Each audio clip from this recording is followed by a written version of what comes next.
आजादी के बाद सशक्त नेतृत्व की तलाश पूरी हुई पंडित जवाहरलाल नेहरू और सरदार पटेल के रूप में। 1 अगस्त 1947 को पंडित नेहरू सरदार पटेल को चिट्ठी में लिखते हैं कि मेरे प्रिय वल्लभ भाई, कुछ हद तक औपचारिकताएं निभाना जरूरी होने से मैं आपको मंत्रिमंडल में सम्मिलित होने का निमंत्रण देने के लिए लिख रहा हूं। इस पत्र का कोई महत्व नहीं है क्योंकि आप तो मंत्रिमंडल के सुदृढ़ स्तंभ हैं।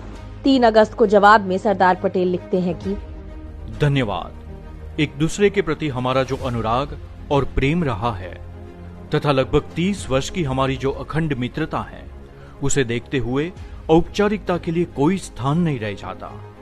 आशा है कि मेरी सेवाएं बाकी के जीवन के लिए आपके अधीन रहेगी। पंडित नेहरू के 60वें जन्मदिन पर सरदार पटेल लिखते हैं कि स्वाभाविक रूप से हमारे बीच का आपसी स्नेह साल दर साल बढ़ता गया है।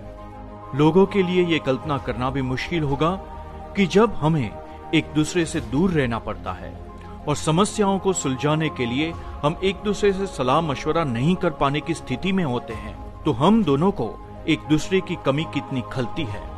इस पारिवारिकता, नजदीकी, अंतरंगता और भातृत्व स्नेह की वजह से उनकी उपलब्धियों का लेखा जोखा करना और सार्वजनिक प्रशंसा करना मेरे लिए बहुत मुश्किल है।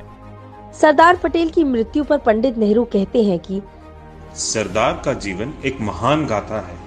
हम में से कई लोगों के लिए वे आजादी की लड़ाई में हमारी सेना के एक महान सेना नायक के रूप में याद किए जाएंगे। एक ऐसे दोस्त, सहकर्मी और कॉमरेड जिनके ऊपर हम हर हाल में भरोसा कर सकते थे।